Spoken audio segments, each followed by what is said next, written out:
Hey, kia ora, Helen Brahms here, coming to you live from Surprise in Arizona. Hope you're having a super fantastic, sparkling day. Merry Christmas, and welcome to Before the Dirt Nap podcast number 1607. Merry Christmas again. Gonna put your, I have Zeffie's little tie here, isn't it cute? Gonna put your tie on, Zeffie? She's like, no. She had that on earlier today. So I hope you're all having a super fantastic, sparkling Christmas day full of lots of love, laughter, sharing of memories, special moments, time with family, time with friends, even time by yourself. Zeffie and I had a great day today. I lost count the number of times we went outside and played, and she was running around in her running track, and it's just been a really cool day. And so much for spending my day. My plan was, and as I say, all good things. So my plan, actually, no, hang on, let's backtrack a little bit.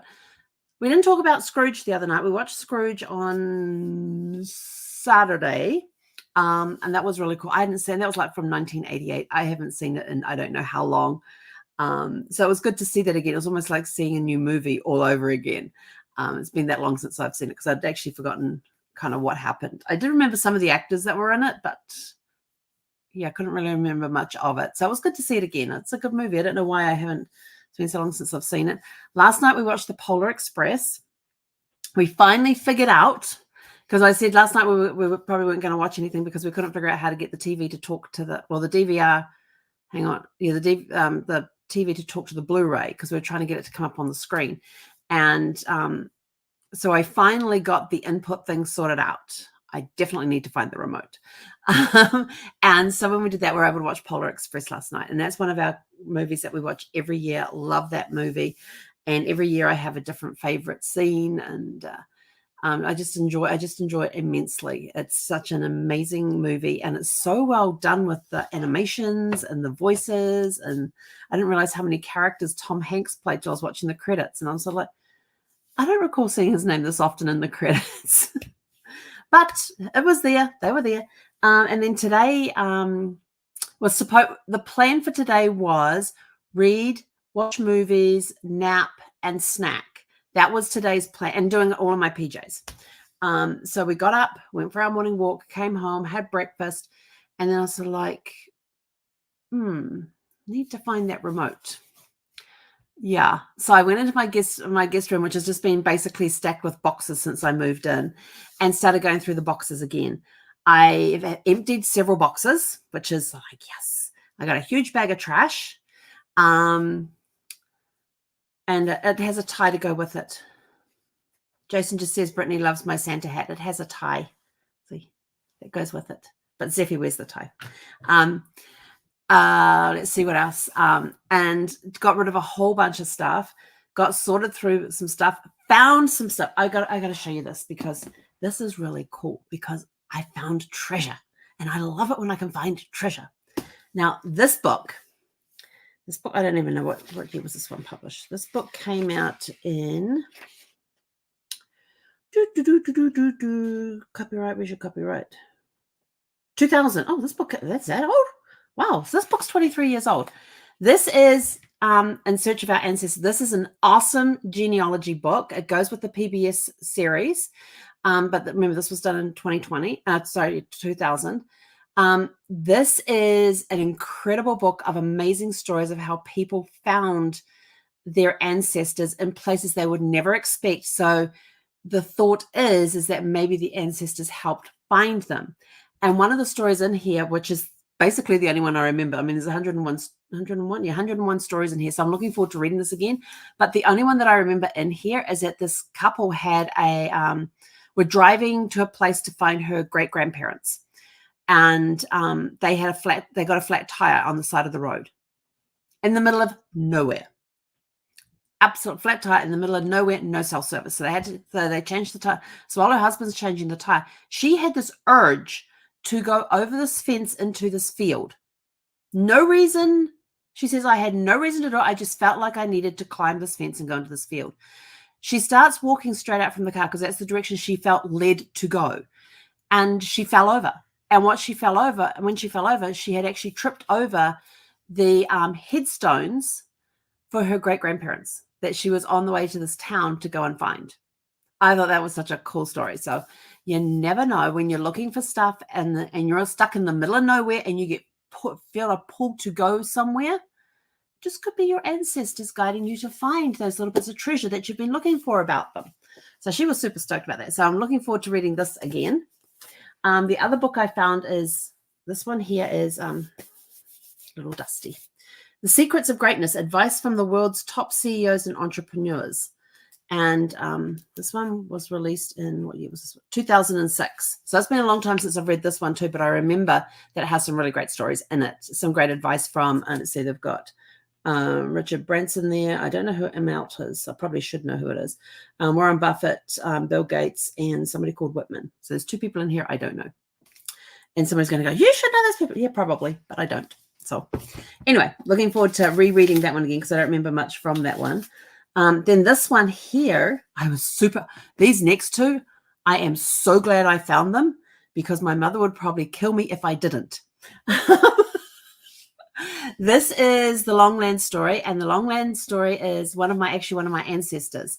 It comes in on one of the branches of my tree because we had an Anne Longland that married into the Eakins family. So this is from my dad's side of the family, and it's their story. And it's amazing how often my Eakins ancestors appear in this book because it actually tells a story, and it's got all of the, they've even got like trees in here for me to look at, and it is such an amazing resource. And they've got, oh, what the heck's this? Hang on. There's stuff in here. Oh, this is one of the Lion Hotel is mentioned in there, and I didn't know what the Lion Hotel was, so I went and got a thing about the Lion Hotel and popped it in here right next to a picture of it so I could learn more about the hotel. That somehow appears in the family. I'm not sure how. But it goes through, and of course my ancestors in there because, oh, there's another one in here as well. And this is the handwritten note. Oh, this is from the people who wrote the book. Hang on. Yes. So I got the letter that I got from the people who wrote the book when they sent it to me is in here as well. So yeah, they actually sent me the last copy that they had. They sent it to me. I didn't even have to pay for it. And I was like, can I give you something for it? They're like, nope. I said, but you're shipping it from England. They're like, nope, it's okay. And I'm like, well, thank you. So yeah, so my family is mentioned in there. My Eakins family is mentioned in there a lot because they had a lot to do with the Longland family. And then, of course, there was the marriage that took place. And then I found this one here. I have been like, I've got to find this one. This is a very special one. Now, you're probably looking and going, well, that's a red plastic cover thing. So what's so special about that? It's what's inside that's special. So Patty C. Eakins is my great aunt. No, hang on. My 2 times great aunt. It is my great-grandfather's half-sister. And if you've been watching me, you've heard me talk about the Manor House in Warboys in Huntingdonshire, which is now part of Cambridge. And this is somebody who lived in the house, and she sent all these letters. So this is the page my mum made up to put in the front there because she had one of the original books that was owned by my great aunt. And it says other books are known to be held by a resident in Warboys that once worked at the Manor House and the library in Cambridge. And so this is my great aunt here and her book. And these are letters that she wrote about her life living in the Manor House and later on to wherever else they moved to. So which is really, really cool at Cambridge. This is chapter 4, letters 1890 to 1894. And I don't remember who she was writing them to. But that's all that. But then what's really cool, now that's really cool too, that my mum was able to borrow the book from my great aunt to photocopy it for members of the family. But what is really cool is at the back here, when my parents were last in England, they actually went and visited the Manor House. And they called the person who owned it and explained to them who they were and the connection it had to our family. And they were like, come on over. So they actually set up time to go over there and visit. So this is something that the person who currently lives in the house, in the Manor House, wrote up about who owned the manor house. It's got here first mention of the manor of Warboys is as a gift to the Archbishop Dunstan of Ramsey Abbey in 974. That's how old this place is. 974. Doesn't it? It's a 3-digit year. That's how long this house has been around. And so they go through there and through all the years and all of that. And then there's later in the 19th century, the Eakins were tenants of the Nelson Farm. And then there's all these photographs of it, of the manor house. So here's the manor house. This is the church that's in the front yard. I know, the church in the front yard. But basically you have the church, then there's a driveway that goes down the side of the church, and the manor house is right behind it. And here's the entry into it. This is the church with burial plots. So there's a lot of Eakins graves in there. And that was the photographs that they had. But the guy who had gone in, one of the owners later in later years had purchased the house and restored and redecorated it in more of an Italian style. So when the current owner, and so then one of the current owners came in, one of the last two owners of it, it's still, I don't know who owns it now, came in and restored it back to how it was. Yeah, but Italian style in a house that was built in 974. Yeah. So those were my treasures that I found today while I was unpacking, and I was so happy to find, especially those last two, but also the book on the In Search of Our Ancestors, because I've been looking for the title of that book for I don't know how long. I'm like, I've got to find that book, because I was wanting to put it in my newsletter as a book of the week. So now I can put it in this week's on Fridays in the newsletter coming out on Friday as our book of the week, if it's still available for sale, since it came out in 2000. So I've got to go research that. But yeah, so it's been an awesome day of opening boxes and all of that. And I sat down at one point and watched some Christmas movie that I can't remember the name of. And tonight we're going to watch, what are we watching tonight, Sophie? Oh yeah, It's a Wonderful Life. I normally watch that one on Christmas Eve, but we didn't get to watch it last night. We watched Polar Express instead. So tonight we're going to be watching It's a Wonderful Life, which is a fantastic movie with Jimmy Stewart in it. And what year did that? I don't even remember what year. Hang on, where's my... There it is. It's a Wonderful Life. Came out in 1946, and it's available on Prime. So we're going to be watching that one tonight. And now that I have the DVD player set up, I can now watch the Santa Claus, Jingle All the Way, and Die Hard. So those are going to be the next few nights, except the 28th, because 28th we're watching Legally Blonde. And for those of you that don't follow, the 28th is actually my wedding anniversary, and it would have been our 25th wedding anniversary on the 28th, my silver anniversary. And the reason we're watching Legally Blonde that day is because when they do the breakup scene with Warner and Al, they're actually sitting at a table on the spot that Brad and I stood and got married. So that's a little nostalgia in that one. So we're going to be watching Legally Blonde on the 28th, but we have Santa Claus, Jingle All the Way, and Die Hard to fill in the nights in between. And then New Year's Eve, we watch Trading Places with Eddie Murray and Dan Aykroyd in it. That's a really cool movie. Yeah, so I think I've got all my slots filled up now. If not, I found some other Christmas movies I stuck on the list to see. That ones I've never watched before, just to see. Oh, actually, are they all ones I've never watched before?